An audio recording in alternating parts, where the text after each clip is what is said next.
Chapter 13. As he was going out of the temple, one of his disciples said to him, "Teacher, look! What massive stones! What impressive buildings!" Jesus said to him, "Do you see these great buildings? Not one stone will be left upon another. All will be thrown down." While he was sitting on the Mount of Olives across from the temple, Peter, James, John, and Andrew asked him privately, "Tell us, when will these things happen? And what will be the sign when all these things are about to be accomplished?"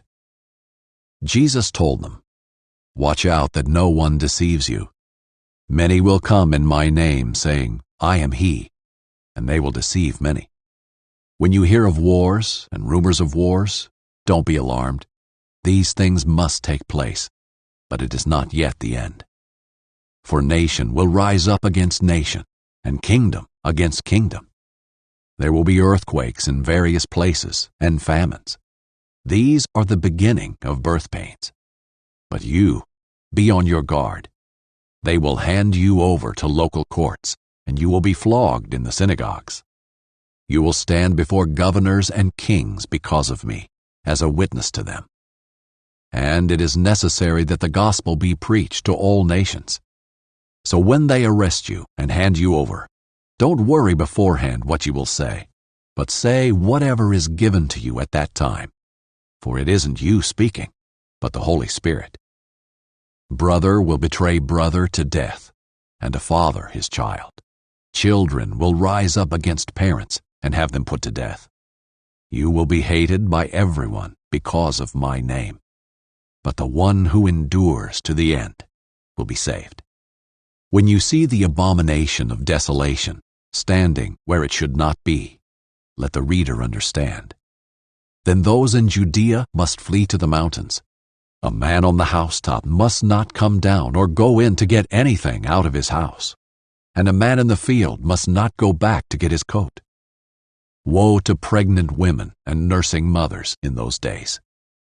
Pray it won't happen in winter, for those will be days of tribulation, the kind that hasn't been from the beginning of creation until now, and never will be again.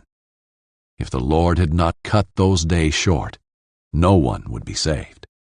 But he cut those days short for the sake of the elect whom he chose. Then if anyone tells you, 'See, here is the Messiah,' 'See, there,' do not believe it. For false messiahs and false prophets will arise and will perform signs and wonders to lead astray, if possible, the elect. And you must watch. I have told you everything in advance. But in those days, after that tribulation, the sun will be darkened, and the moon will not shed its light. The stars will be falling from the sky, and the powers in the heavens will be shaken. Then they will see the Son of Man coming in clouds with great power and glory. He will send out the angels and gather his elect from the four winds, from the ends of the earth to the ends of heaven.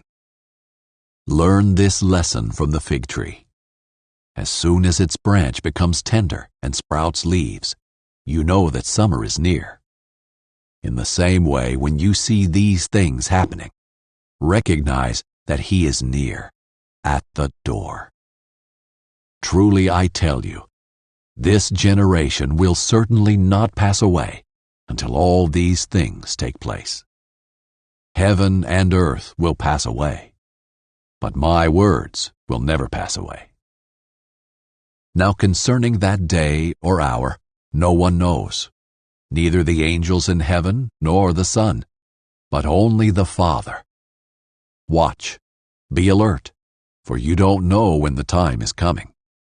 It is like a man on a journey who left his house, gave authority to his servants, gave each one his work, and commanded the doorkeeper to be alert. Therefore, be alert, since you don't know when the master of the house is coming, whether in the evening or at midnight or at the crowing of the rooster or early in the morning.